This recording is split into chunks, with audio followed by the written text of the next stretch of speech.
ಕಾಂಗ್ರೆಸ್ ಸರ್ಕಾರದ ವಿರುದ್ಧ ಕೇಳೋಕೆ ಸಿಕ್ಕಿರುವ ಸಾಲು ಸಾಲು ಆರೋಪಗಳು, ಅದರಲ್ಲೂ ಮುಖ್ಯಮಂತ್ರಿ ಸಿದ್ದರಾಮಯ್ಯನವರ ವಿರುದ್ಧವಾದ ಮೂಢ ಹಗರಣ. ಇದನ್ನು ಖಂಡಿಸಿ ಮೈತ್ರಿ ಪಾಳೆಯ ನಡೆಸ್ತಾ ಇರುವಂತಹ ಪಾದಯಾತ್ರೆ ಇವತ್ತು ಮದ್ದೂರನ್ನು ತಲುಪಿದೆ. ಮದ್ದೂರಿನಲ್ಲಿ ನಿಖಿಲ್ ಕುಮಾರಸ್ವಾಮಿ ಅವರಿಗೆ ಭರ್ಜರಿ ಸ್ವಾಗತ ಲಭ್ಯವಾಗಿದೆ. ದೃಶ್ಯದಲ್ಲೂ ಕೂಡ ಇನ್ನೇನು ಕೆಲವೇ ಕ್ಷಣಗಳಲ್ಲಿ ಅದನ್ನು ಗಮನಿಸ್ತೀರಿ. ಮದ್ದೂರಿನ ಟಿಬಿ ಸರ್ಕಲ್ನಲ್ಲಿ ಸಮಾವೇಶ ಆಯೋಜನೆ ಆಗಿದೆ. ಇವತ್ತಿನ ಪಾದಯಾತ್ರೆಗೆ ರೈತ ಮೋರ್ಚಾ ಕೂಡ ಸಾಥ್ ಕೊಟ್ಟಿದೆ. ಕಾರ್ಯಕರ್ತರ ಜೊತೆಯಲ್ಲಿ ನಾಯಕರು ಹೆಜ್ಜೆ ಹಾಕ್ತಿದ್ದಾರೆ. ಕಾಲ್ನಡಿಗೆಗೆ ವಿಜಯೇಂದ್ರ, ನಿಖಿಲ್ ಕುಮಾರಸ್ವಾಮಿ ಮುಂದಾಳತ್ವವನ್ನು ವಹಿಸಿದ್ದಾರೆ. ಇವತ್ತು ಡೇ 4, 4ನೇ ದಿನ ಪಾದಯಾತ್ರೆ. ಈ ಪಾದಯಾತ್ರೆಗೆ ರೈತ ಮೋರ್ಚಾ ಕೂಡ ಇವತ್ತು ಬೆಂಬಲವನ್ನು ವ್ಯಕ್ತಪಡಿಸಿದೆ. ಈ ದೃಶ್ಯದಲ್ಲಿ ಗಮನಿಸ್ತಾ ಇದ್ದೀರಿ, ಮದ್ದೂರಿಗೆ ಎಂಟರ್ ಆಗ್ತಾ ಇದ್ದ ಹಾಗೆ ಪಾದಯಾತ್ರೆ ನಿಖಿಲ್ ಕುಮಾರಸ್ವಾಮಿ ಅವರಿಗೆ ಭರ್ಜರಿ ಸ್ವಾಗತವನ್ನು ಕೋರಿದ್ದಾರೆ ಅಲ್ಲಿನ ಸ್ಥಳೀಯ ಕಾರ್ಯಕರ್ತರು.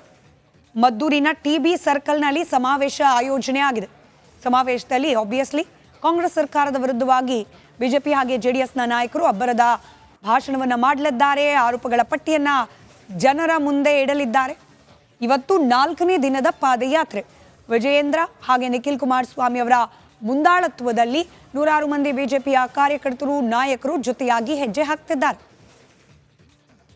ಆದಷ್ಟು ಡೀಟೇಲ್ಸ್, ಈ ಪಾದಯಾತ್ರೆಯ ಕಂಪ್ಲೀಟ್ ಕವರೇಜ್ ಅನ್ನ 4 ದಿನದಿಂದ ಮಾಡ್ತಾ ಇರುವ ನನ್ನ ಕಲೀಗ್ ಸುರೇಶ್ ನೀಡ್ತಾ ಹೋಗ್ತಾರೆ. ಸ್ಥಳದಿಂದಲೇ ನೇರ ಸಂಪರ್ಕದಲ್ಲಿದ್ದಾರೆ ಸುರೇಶ್. ನಿಖಿಲ್ ಕುಮಾರಸ್ವಾಮಿ ಅವರಿಗೆ ಭರ್ಜರಿ ಸ್ವಾಗತ ಲಭ್ಯವಾಗಿದೆಯಂತೆ. ಇವತ್ತು ರೈತ ಮೋರ್ಚಾ ಕೂಡ ಈ ದೋಸ್ತಿಗಳ ಪಾದಯಾತ್ರೆಗೆ ಸಾಥ್ ನೀಡಿದೆ. ಸೊ ಏನೆಲ್ಲ ಡೆವಲಪ್ಮೆಂಟ್ಸ್ ಆಗ್ತಾ ಇದೆ, ಸಮಾವೇಶದಲ್ಲಿ ಯಾವ ರೀತಿಯಾದ ಟಕ್ಕರ್ ಕಾಂಗ್ರೆಸ್ ಪಾಳೆಯಕ್ಕೆ ನೀಡುವ ಸಾಧ್ಯತೆಗಳಿದೆ?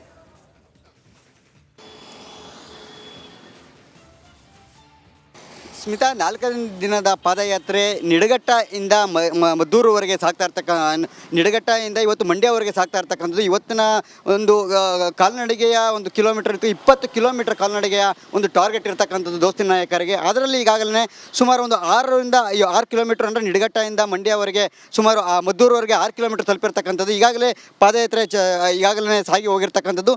ಮದ್ದೂರು ತಲುಪ್ತಿದ್ದಂತೆ JDSನ ಕಾರ್ಯಕರ್ತರು ಸುಮಾರು ಸಾವಿರಾರು ಸಂಖ್ಯೆಯಲ್ಲಿ ಇವತ್ತು ಭಾಗಿಯಾಗಿದ್ದು ಬಹಳ ವಿಶೇಷ. ಯಾಕೆಂತಂದರೆ ಏಕಾಏಕಿ ಅಕ್ಕಪಕ್ಕದಲ್ಲಿ ಬರ್ತಕ್ಕಂಥ ಹಳ್ಳಿಗಳು ಆ ಭಾಗದಿಂದ ಏಕಾಏಕಿ ಸುಮಾರು 500, 1000, 300 ಜನ ಹೀಗೆ ಏಕಾಏಕಿ ಬಂದು ಜಾಯಿನ್ ಆಗಿದ್ದಂಥದ್ದು ಭಾಳ ವಿಶೇಷ ಆಗಿರ್ತಕ್ಕಂಥದ್ದು. ಅದರಲ್ಲಿ ಏನು JDSನ ಬೆಲ್ಟ್ ಆಗಿರ್ತಕ್ಕಂಥದ್ದು ಏನಿದೆ ಹಳೆ ಮೈಸೂರು ಭಾಗ, ಅದರಲ್ಲಿ ಮಂಡ್ಯ, ಮದ್ದೂರು, ಮೈಸೂರು ಈ ಭಾಗ ಏನಿದೆ, ದೊಡ್ಡ ಸಂಖ್ಯೆಯಲ್ಲಿ JDSನ ಕಾರ್ಯಕರ್ತರು ಇರತಕ್ಕಂಥದ್ದು, ಹಾಗೆ ಜನರು ಭಾಗಿಯಾಗಿರ್ತಕ್ಕಂಥದ್ದು. ಇವತ್ತು BJPಯ ಏನು ರಾಜ್ಯ ರೈತ ಮೋರ್ಚಾ ಏನಿದೆ, ಆ ರೈತ ಮೋರ್ಚಾ ಇರೋದ ಹಿನ್ನೆಲೆಯಲ್ಲಿ ಈ ಭಾಗದಲ್ಲಿರ್ತಕ್ಕಂತಹ BJPಯ ರೈತ ಮೋರ್ಚಾದ ಕಾರ್ಯಕರ್ತರು ಕೂಡ ಜಾಯಿನ್ ಆಗಿರ್ತಕ್ಕಂಥದ್ದು ವಿಶೇಷ. ಹೀಗಾಗಿ ಇವತ್ತು ಸ್ಮಿತಾ ಏನಿದೆ, ನಿನ್ನೆಗಿಂತ ಹೋಲಿಸಿದ್ರೆ ಇವತ್ತು ಸುಮಾರು ಒಂದು 2000ದಿಂದ 3000 ಸಂಖ್ಯೆ ಇವತ್ತು ಪಾದಯಾತ್ರೆಯಲ್ಲಿ ಹೆಚ್ಚಾಗಿರ್ತಕ್ಕಂಥದ್ದು.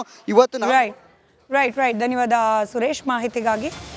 ಕಾಂಗ್ರೆಸ್ ಸರ್ಕಾರದ ವಿರುದ್ಧ ಕೇಳೋಕೆ ಸಿಕ್ಕಿರುವ ಸಾಲು ಸಾಲು ಆರೋಪಗಳು, ಅದರಲ್ಲೂ ಮುಖ್ಯಮಂತ್ರಿ ಸಿದ್ದರಾಮಯ್ಯನವರ ವಿರುದ್ಧವಾದ ಮೂಢ ಹಗರಣ.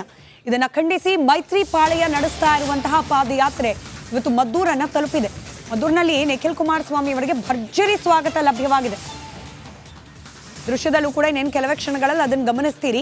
ಮದ್ದೂರಿನ ಟಿಬಿ ಸರ್ಕಲ್ನಲ್ಲಿ ಸಮಾವೇಶ ಆಯೋಜನೆ ಆಗಿದೆ. ಇವತ್ತಿನ ಪಾದಯಾತ್ರೆಗೆ ರೈತ ಮೋರ್ಚಾ ಕೂಡ ಸಾಥ್ ಕೊಟ್ಟಿದೆ. ಕಾರ್ಯಕರ್ತರ ಜೊತೆಯಲ್ಲಿ ನಾಯಕರು ಹೆಜ್ಜೆ ಹಾಕ್ತಿದ್ದಾರೆ. ಕಾಲ್ನಡಿಗೆಗೆ ವಿಜಯೇಂದ್ರ, ನಿಖಿಲ್ ಕುಮಾರಸ್ವಾಮಿ ಮುಂದಾಳತ್ವವನ್ನು ವಹಿಸಿದ್ದಾರೆ. ಇವತ್ತು ಡೇ 4, 4ನೇ ದಿನ ಪಾದಯಾತ್ರೆ. ಈ ಪಾದಯಾತ್ರೆಗೆ ರೈತ ಮೋರ್ಚಾ ಕೂಡ ಇವತ್ತು ಬೆಂಬಲವನ್ನು ವ್ಯಕ್ತಪಡಿಸಿದೆ. ಈ ದೃಶ್ಯದಲ್ಲಿ ಗಮನಿಸ್ತಾ ಇದ್ದೀರಿ, ಮದ್ದೂರಿಗೆ ಎಂಟರ್ ಆಗ್ತಾ ಇದ್ದ ಹಾಗೆ ಪಾದಯಾತ್ರೆ ನಿಖಿಲ್ ಕುಮಾರಸ್ವಾಮಿ ಅವರಿಗೆ ಭರ್ಜರಿ ಸ್ವಾಗತವನ್ನು ಕೋರಿದ್ದಾರೆ ಅಲ್ಲಿನ ಸ್ಥಳೀಯ ಕಾರ್ಯಕರ್ತರು. ಮದ್ದೂರಿನ ಟಿಬಿ ಸರ್ಕಲ್ನಲ್ಲಿ ಸಮಾವೇಶ ಆಯೋಜನೆ ಆಗಿದೆ. ಸಮಾವೇಶದಲ್ಲಿ ಆಬ್ವಿಯಸ್ಲಿ ಕಾಂಗ್ರೆಸ್ ಸರ್ಕಾರದ ವಿರುದ್ಧವಾಗಿ ಬಿಜೆಪಿ ಹಾಗೆ JDSನ ನಾಯಕರು ಅಬ್ಬರದ ಭಾಷಣವನ್ನು ಮಾಡಲಿದ್ದಾರೆ. ಆರೋಪಗಳ ಪಟ್ಟಿಯನ್ನು ಜನರ ಮುಂದೆ ಇಡಲಿದ್ದಾರೆ. ಇವತ್ತು 4ನೇ ದಿನದ ಪಾದಯಾತ್ರೆ. ವಿಜಯೇಂದ್ರ ಹಾಗೆ ನಿಖಿಲ್ ಕುಮಾರಸ್ವಾಮಿ ಅವರ ಮುಂದಾಳತ್ವದಲ್ಲಿ ನೂರಾರು ಮಂದಿ ಬಿಜೆಪಿಯ ಕಾರ್ಯಕರ್ತರು, ನಾಯಕರು ಜೊತೆಯಾಗಿ ಹೆಜ್ಜೆ ಹಾಕ್ತಿದ್ದಾರೆ. ಆದಷ್ಟು ಡೀಟೇಲ್ಸ್, ಈ ಪಾದಯಾತ್ರೆಯ ಕಂಪ್ಲೀಟ್ ಕವರೇಜ್ ಅನ್ನ 4 ದಿನದಿಂದ ಮಾಡ್ತಾ ಇರುವ ನನ್ನ ಕಲೀಗ್ ಸುರೇಶ್ ನೀಡ್ತಾ ಹೋಗ್ತಾರೆ. ಸ್ಥಳದಿಂದಲೇ ನೇರ ಸಂಪರ್ಕದಲ್ಲಿದ್ದಾರೆ ಸುರೇಶ್. ನಿಖಿಲ್ ಕುಮಾರಸ್ವಾಮಿ ಅವರಿಗೆ ಭರ್ಜರಿ ಸ್ವಾಗತ ಲಭ್ಯವಾಗಿದೆಯಂತೆ. ಇವತ್ತು ರೈತ ಮೋರ್ಚಾ ಕೂಡ ಈ ದೋಸ್ತಿಗಳ ಪಾದಯಾತ್ರೆಗೆ ಸಾಥ್ ನೀಡಿದೆ. ಸೊ ಏನೆಲ್ಲ ಡೆವಲಪ್ಮೆಂಟ್ಸ್ ಆಗ್ತಾ ಇದೆ, ಸಮಾವೇಶದಲ್ಲಿ ಯಾವ ರೀತಿಯಾದ ಟಕ್ಕರ್ ಕಾಂಗ್ರೆಸ್ ಪಾಳೆಯಕ್ಕೆ ನೀಡುವ ಸಾಧ್ಯತೆಗಳಿದೆ?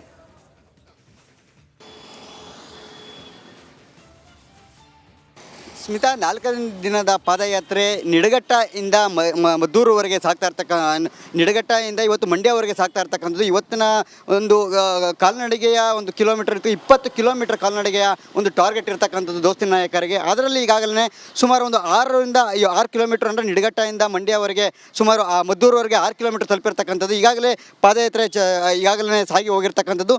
ಮದ್ದೂರು ತಲುಪ್ತಿದ್ದಂತೆ JDSನ ಕಾರ್ಯಕರ್ತರು ಸುಮಾರು ಸಾವಿರಾರು ಸಂಖ್ಯೆಯಲ್ಲಿ ಇವತ್ತು ಭಾಗಿಯಾಗಿದ್ದು ಭಾಳ ವಿಶೇಷ. ಯಾಕೆಂತಂದರೆ ಏಕಾಏಕಿ ಅಕ್ಕಪಕ್ಕದಲ್ಲಿ ಬರ್ತಕ್ಕಂಥ ಹಳ್ಳಿಗಳು ಆ ಭಾಗದಿಂದನ ಏಕಾಏಕಿ ಸುಮಾರು 500, 1000, 300 ಜನ ಹೀಗೆ ಏಕಾಏಕಿ ಬಂದು ಜಾಯಿನ್ ಆಗಿದ್ದಂಥದ್ದು ಭಾಳ ವಿಶೇಷ ಆಗಿರ್ತಕ್ಕಂಥದ್ದು. ಅದರಲ್ಲಿ ಏನು JDSನ ಬೆಲ್ಟ್ ಆಗಿರ್ತಕ್ಕಂಥದ್ದು ಏನಿದೆ ಹಳೆ ಮೈಸೂರು ಭಾಗ, ಅದರಲ್ಲಿ ಮಂಡ್ಯ, ಮದ್ದೂರು, ಮೈಸೂರು ಈ ಭಾಗ ಏನಿದೆ ದೊಡ್ಡ ಸಂಖ್ಯೆಯಲ್ಲಿ JDSನ ಕಾರ್ಯಕರ್ತರು ಇರತಕ್ಕಂಥದ್ದು. ಹಾಗೆ ಜನರು ಭಾಗಿಯಾಗಿರ್ತಕ್ಕಂಥದ್ದು. ಇವತ್ತು BJPಯ ಏನು ರಾಜ್ಯ ರೈತ ಮೋರ್ಚಾ ಏನಿದೆ ಆ ರೈತ ಮೋರ್ಚಾ ಇರೋದ್ರ ಹಿನ್ನೆಲೆಯಲ್ಲಿ ಈ ಭಾಗದಲ್ಲಿರ್ತಕ್ಕಂತಹ BJPಯ ರೈತ ಮೋರ್ಚಾದ ಕಾರ್ಯಕರ್ತರು ಕೂಡ ಜಾಯಿನ್ ಆಗಿರ್ತಕ್ಕಂಥದ್ದು ವಿಶೇಷ. ಹೀಗಾಗಿ ಇವತ್ತು ಸ್ಮಿತಾ ಏನಿದೆ ನಿನ್ನೆಗಿಂತ ಹೋಲಿಸಿದ್ರೆ ಇವತ್ತು ಸುಮಾರು ಒಂದು 2,000ದಿಂದ 3,000 ಸಂಖ್ಯೆ ಇವತ್ತು ಪಾದಯಾತ್ರೆಯಲ್ಲಿ ಹೆಚ್ಚಾಗಿರ್ತಕ್ಕಂಥದ್ದು.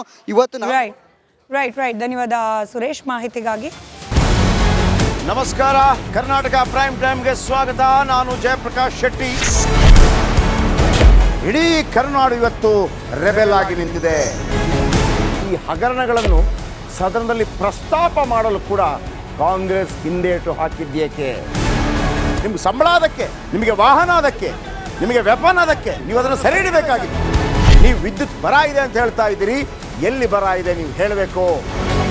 ಪಾಕಿಸ್ತಾನ್ ಆಕ್ಯುಪೈಡ್ ಕಾಶ್ಮೀರ್ ಅದು ಎಂದೆಂದಿಗೂ ನಮ್ಮದು. 40 ಮೆಷಿನ್ಗಳು ತಂದಿತ್ತು ನೋಟ್ ಎಣಿಸುವುದಕ್ಕೆ, ಅದೇ ಹಾಳಾಯಿತು. ಮಥುರಾದ ಗಲಾಟೆ ಇದೆಯಲ್ಲ, ಅದು ಸ್ಥಳೀಯವಾಗಿ ಕೂತು ಪರಿಹರಿಸಬಹುದಾದಂಥ ಕಾನೂನಿದೆ. ಗ್ಯಾರಂಟಿ ಯೋಜನೆಯಿಂದ ನಷ್ಟ ಆಗಿದೆ, ಲಾಭ ಆಗಿದೆ, ದಯವಿಟ್ಟು ಹೇಳಿ. Dawood Ibrahim most wanted criminal ಯಾವಾಗಾದ ಅಂದರೆ ಇಲ್ಲಿ ತನಕ ಭಾರತ ದೇಶದಲ್ಲಿ ಓರ್ವ ದಲಿತ ಪ್ರಧಾನಿಯಾದಂಥ ಇತಿಹಾಸವೇ ಇಲ್ಲ. ರಿಪಬ್ಲಿಕ್ ವರ್ಲ್ಡ್ ಆಪ್ ಇದು ಕೇವಲ ಅಪ್ಲಿಕೇಶನ್ ಅಲ್ಲ, ಸಮಗ್ರ ಸುದ್ದಿಗಳ ಸಂಪರ್ಕ ಮಾರ್ಗಕ್ಕೆ ಕ್ರಾಂತಿಕಾರಿ ಬದಲಾವಣೆ. ರಿಪಬ್ಲಿಕ್ ವರ್ಲ್ಡ್ ಆಪ್ ಕೇವಲ ಸುದ್ದಿ ಅಪ್ಲಿಕೇಶನ್ ಅನ್ನ ಪರಿಚಯ ಮಾಡ್ತಾ ಇಲ್ಲ, ಬದಲಾಗಿ ಡಿಜಿಟಲ್ ಸುದ್ದಿ ಬಳಕೆಯ ಹೊಸ ಯುಗಕ್ಕೆ ನಾಂದಿ ಹಾಡ್ತಾ ಇದೆ. ಇದೊಂದು ಬ್ರೇಕಿಂಗ್ ನ್ಯೂಸ್, ಪ್ರಭಾವಶಾಲಿ ಕಾರ್ಯಕ್ರಮಗಳಿಗೆ ಗಟ್ಟಿಯಾದ ವೇದಿಕೆ. ರಿಪಬ್ಲಿಕ್ ವರ್ಲ್ಡ್ ಅಪ್ಲಿಕೇಶನ್ ಈಗ ಲೈವ್ ಆಗಿದೆ. ಗೂಗಲ್ ಪ್ಲೇ ಸ್ಟೋರ್ ಮತ್ತು ಆಪಲ್ ಆಪ್ ಸ್ಟೋರ್ ಎರಡರಲ್ಲೂ ಲಭ್ಯವಿದೆ. ಈಗಲೇ ಡೌನ್ಲೋಡ್ ಮಾಡಿ. ನಮಸ್ಕಾರ, ಕರ್ನಾಟಕ ಪ್ರೈಮ್ ಟೈಮ್ಗೆ ಸ್ವಾಗತ. ನಾನು ಜಯಪ್ರಕಾಶ್ ಶೆಟ್ಟಿ. ಇಡೀ ಕರ್ನಾಡು ಇವತ್ತು ರೆಬೆಲ್ ಆಗಿ ನಿಂತಿದೆ.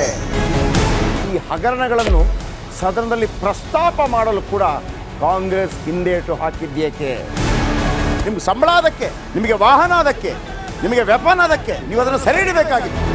ನೀವು ವಿದ್ಯುತ್ ಬರ ಇದೆ ಅಂತ ಹೇಳ್ತಾ ಇದ್ದೀರಿ, ಎಲ್ಲಿ ಬರ ಇದೆ ನೀವು ಹೇಳಬೇಕು.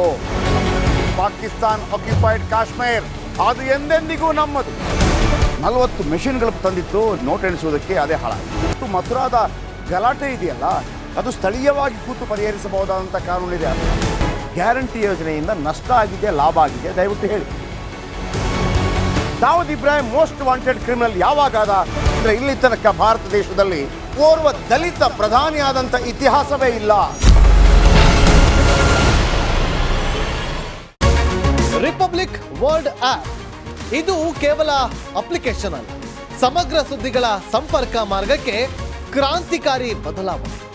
ರಿಪಬ್ಲಿಕ್ ವರ್ಲ್ಡ್ ಆಪ್ ಕೇವಲ ಸುದ್ದಿ ಅಪ್ಲಿಕೇಶನ್ ಅನ್ನ ಪರಿಚಯ ಮಾಡ್ತಾ ಇಲ್ಲ, ಬದಲಾಗಿ ಡಿಜಿಟಲ್ ಸುದ್ದಿ ಬಳಕೆಯ ಹೊಸ ಯುಗಕ್ಕೆ ನಾಂದಿ ಹಾಡ್ತಾ ಇದೆ.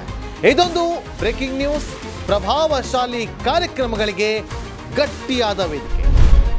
ರಿಪಬ್ಲಿಕ್ ವರ್ಲ್ಡ್ ಅಪ್ಲಿಕೇಶನ್ ಈಗ ಲೈವ್ ಆಗಿದೆ. ಗೂಗಲ್ ಪ್ಲೇ ಸ್ಟೋರ್ ಮತ್ತು ಆಪಲ್ ಆಪ್ ಸ್ಟೋರ್ ಎರಡರಲ್ಲೂ ಲಭ್ಯವಿದೆ. ಈಗಲೇ ಡೌನ್ಲೋಡ್ ಮಾಡಿ.